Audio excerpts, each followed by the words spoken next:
Hello everybody, welcome back to my movie review series. Today we'll be discussing Four Brothers.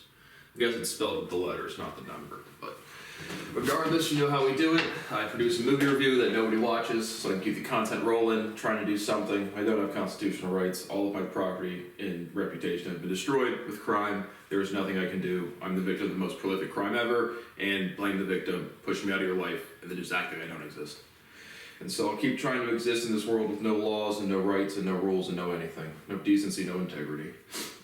But I will give you my overall grade, or my overall impressions, and then a grade. If you have not seen the movie and would like to, based off of my recommendation or not recommendation, you're going to shut off the video, because there will be spoiler alerts. We'll be discussing character development and the plot, as well as any similar movies or major themes. So we have Four Brothers, rated R, released in 2005. It's an action/thriller with an hour and 49-minute runtime. It says, when an inner-city Detroit foster mother, Fionnuala Flanagan, is murdered in a botched holdup, four of her now-grown adopted children suspect it was no random killing.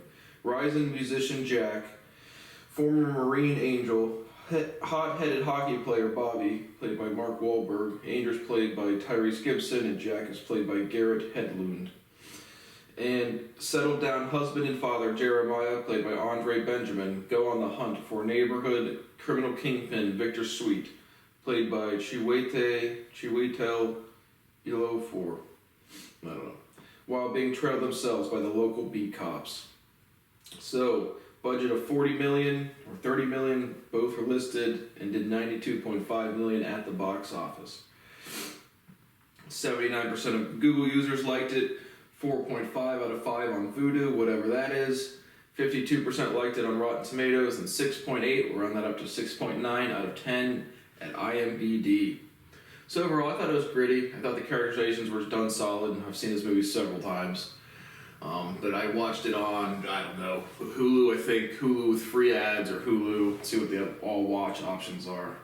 Oh, I watched it for free on YouTube. That's where I watched it.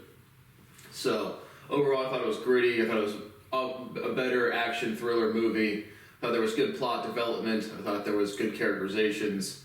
I did not like the relationship between Sophie, played by Sofia Vergara.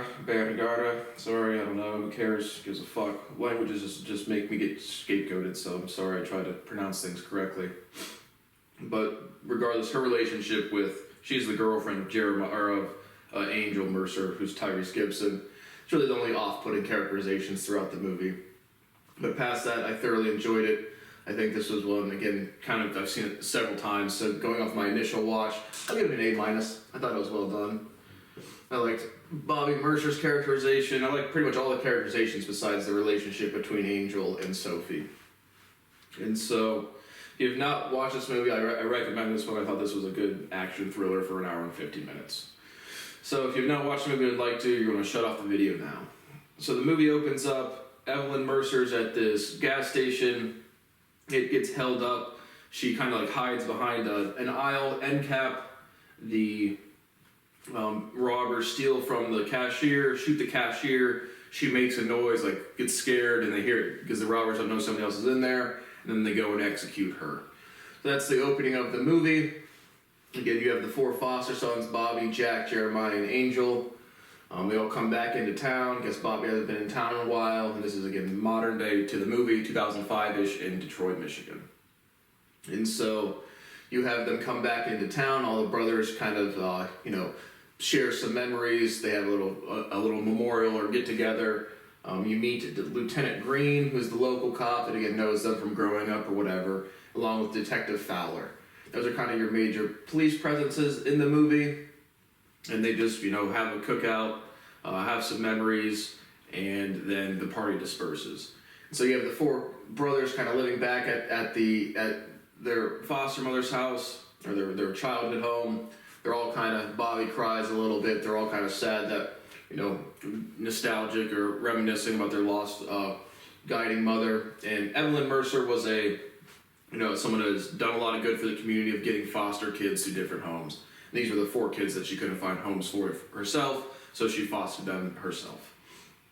And so That's what happens, and then they have a Thanksgiving dinner, they go play some hockey, and the next day they're going to go try to figure out, see if they can get anything, just look into what happened.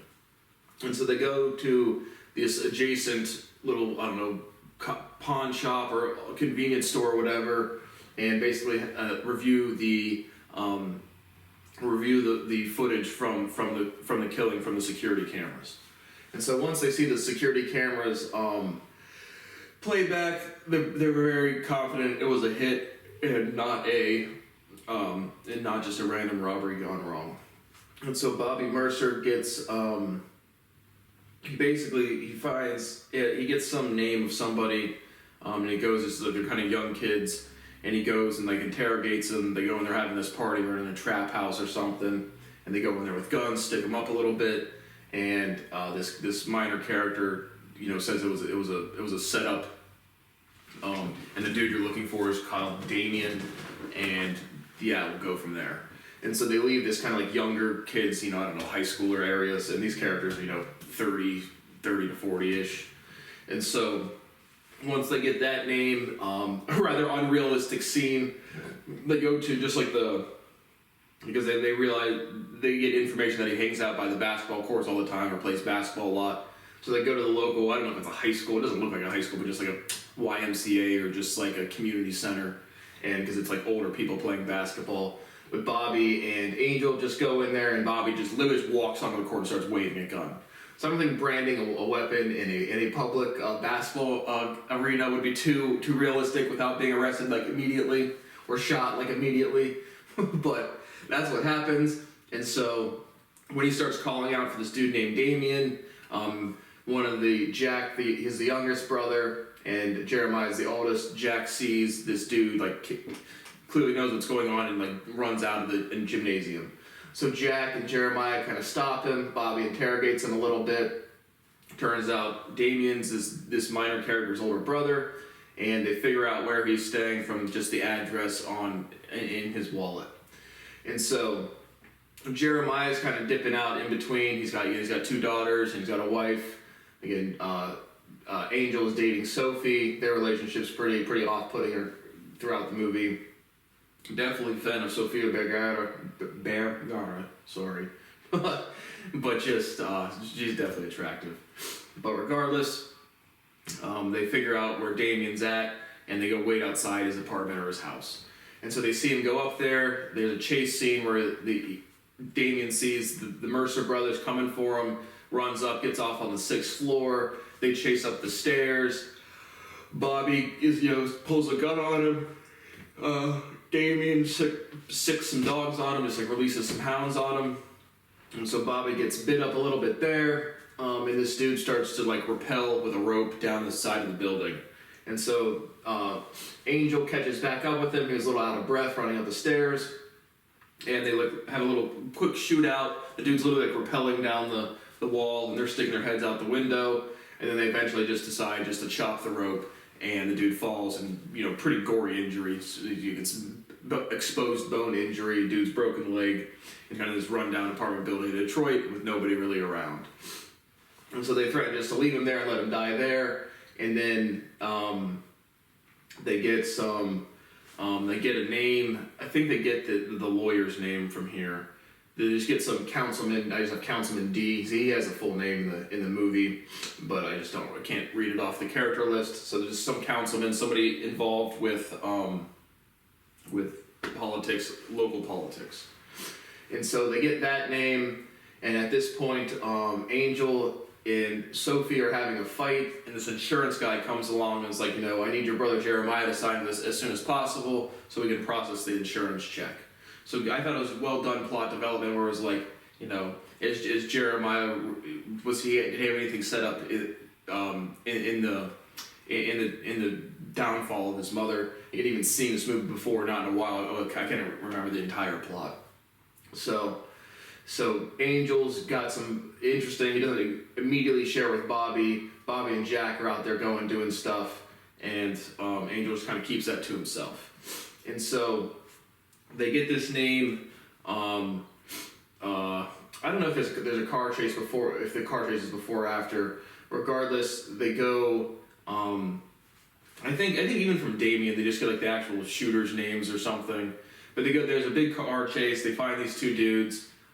They chase them down. Big car chase. And they end up flipping the car. They exchange gunfire back and forth. And the Mercer brothers, all three of them, minus Bobby, Jack, and Angel, all in the car. The car flips over.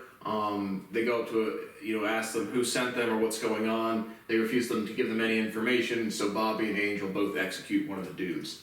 So there's a big police presence the next day, interrogating them. Lieutenant Green and Detective Fowler go to the Mercers to interrogate them. It's like, what happened here? And they just give them nothing.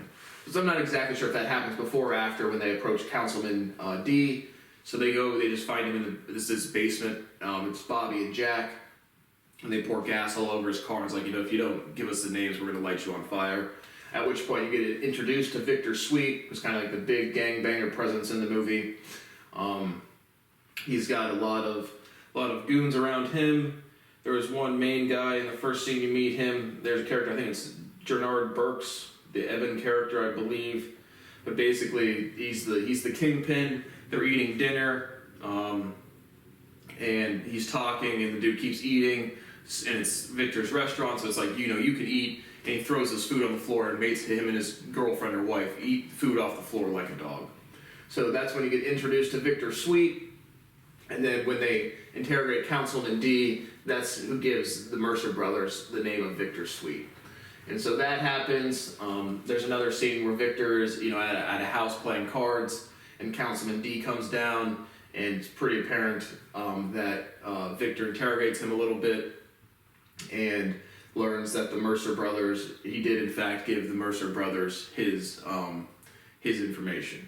So he says, give me a pistol, and then you don't really hear from Councilman D anymore. You don't know if he kills him or if he just, threatens to kill him to get the name of the Mercers. Doesn't really no effect on the plot development. And so, also at which point you kind of learn that Evelyn did file a police report, or somebody did file a police report, and Detective Fowler didn't file it. So Lieutenant Green kind of starts getting suspicious of looking into Detective Fowler. And so once Victor Sweet learns of the Mercer brothers' names, there's a big shootout. So basically Victor has a bunch of goons pull up. They're all kind of arguing about what to do, or just kind of sitting around, Jack, Bobby, Jeremiah, Angel, and Sophie. And this dude comes up and rings the doorbell and throws a snowball at Jack's face. And you just look like a prank. Jack runs out after them. And then the dude turns around, he's got a ski mask on, and starts shooting Jack. So Jack gets seriously injured there. A van pulls up, and then 5 or 6 goons jump out and just start spraying the house down with fully automatic weapons. Big firefight scene. They're ducking onto the houses made of brick. And also after when they went and looked at the apartments of the shooters' people, they found a bunch of other guns. So they're pretty well strapped. Big firefight. They all catch a couple bodies. Jeremiah stabs a dude. Jack, Bobby shoots a bunch of people. Angel shoots a bunch of people. A big firefight, and they end up killing all of the bad guys, as well as Jack does end up dying. So I thought it was a very good acting scene when he's kind of snot bubble crying, yelling for Bobby. I thought that was well done, especially for the first time seeing that scene. But regardless, the house is now completely shot up and demolished, and there 6 or 7 bodies. The Lieutenant Green comes, and it's like this was self-defense. So now they're fully aware of Victor. It's on with Victor Sweet, and Lieutenant Green is going to take care of Detective Fowler. And so Lieutenant Green approaches Fowler in this pool hall, confronts him, hits him over the head with a pool stick, takes his badge and his gun, and he's like, I hate dirty cops. And so as he's leaving, Fowler's got a limp from just getting hit with the pool stick, and it was like, hey Green, wait up, and then kills Lieutenant Green. Apparently had more than one gun on him. So Lieutenant Green is dead. Detective, Fowler makes it look like a setup, like someone tried to rob him and shot him, fires shots, calls over the police scanner, and, basically sets it up like that's what's happening.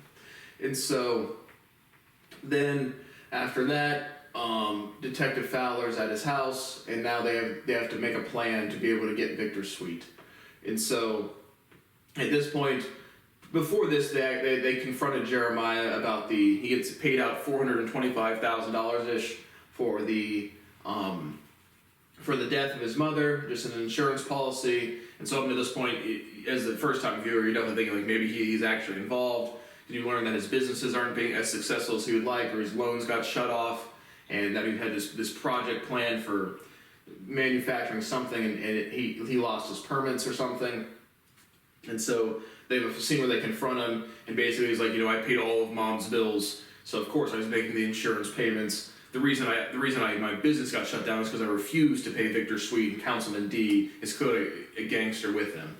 So at that point, after the big firefight where Jack dies, all of the brothers are certainly on the same page in terms of what's going on, and as a viewer, so are you as well. And so they need a plan to go after Victor Sweet, and there's a minor scene where they see, I guess Jeremiah pays off the Evan character. They used to work in the unions together, and so after that's when they confront him, and then all of the information comes out. And the insurance policy was for his daughters and not for him or anything. And so they need a plan to get Victor Sweet. They're going to use the $400,000 to pay off the goons around him. A foreshadowing scene when Evans and his wife are forced to eat off the ground. It's like, maybe he's going to approach the crew and be like, I'm going to pay you the $400,000, we're going to get rid of Victor. And so that's kind of the plan. They go along with it, and they're going to meet out on just this big icy frozen lake. I don't know if it's a Great Lake or just a local lake. It's somewhere in Detroit, or around the Detroit area. And so they have one other thing, because Detective Fowler is under Victor's thumb. They need to get rid of Detective Fowler as well. And so Angel has this kid who's practicing baseball go up to them and act like he's selling Baby Ruths, and basically Angel sneaks in his house while he's doing that and puts a bag over his head and starts to suffocate him. And so once he starts suffocating him, he's able to rip open the bag and breathe after a while. Angel still has a gun on him, and then Angel gets Detective Fowler to admit to Angel that he killed Lieutenant Green. And Fowler's like, no one's going to believe you over me. And Angel's like, correct, that's why I've recorded this. And the people out there in the van, they know exactly what you're doing now. And so at the same time, they have Sophie go into the police office and say that her boyfriend's threatening to kill a cop. So a big police presence is going towards Detective Fowler's house. But now Angel has tricked him to think that he had just given a confession. And so when the police show up and they think Angel's the one attacking Fowler, Fowler comes out holding Angel hostage. And so they yell at Fowler to put his gun down. He thinks that he's completely made from Angel. So Angel's able to hit him in the gut and get away. Detective Fowler starts shooting at him and the police. And so the police kill Detective Fowler. And so now he's out of the picture. And so Victor Sweet has no one on his side. And so he shows up to this big meet. It's literally on an ice sheet in the middle of a Great Lake or something. But he shows up, and Jeremiah shows up with the money, and Victor's like, give me a pistol to shoot this guy, and they all kind of surround him and we're not power. That's the scene of the power shift where Victor Sweet's guys are now against him. And so Mark Wahlberg, Bobby Mercer comes back out, walking with a swagger like Bob Lee. I guess this movie was before Bob Lee's swagger, so I guess a lot of scenes of Mark Wahlberg walking through the snow, just like in the end scenes of The Shooter where he's walking down from the sniping on the hill. But regardless, Bobby and it's not sure if he beats him to death or if he just beats him unconscious, but he beats him up, Victor, pretty bad just with his hands, and then they throw him into this ice water and to get rid of the body. So Victor is now killed, and now they're worried about police, and then the next scenes is them all getting interrogated, getting beat up by the police, saying, what happened to Victor, and they're all just telling the cops that they were banging their mother last night. And so they all say the same type of thing, and then they all get released. And the final kind of scenes is them, doing repairs to the house that was severely shot up, and the neighborhood kids, talking with Bobby Mercer, is Evelyn really gone? And he's like, yeah, she's dead. And so I thought it was a well-done movie, especially for the first time watching it. And this is one that's been on, reruns on TNT or FX or whatever a million times. So I've seen bits and pieces of this movie a bunch. And so I certainly liked it, especially for the first time seeing it. I thought the characterizations were well done. it's got a serious tone to it, but the characterizations are playful or kind of, you know, just entertaining to me. Did not like the relationship between Sophie and Angel, but overall I thought it was a well done, on the lower end of a well done movie. So definitely recommend this one, and thank you for watching, and I will see you on the next one.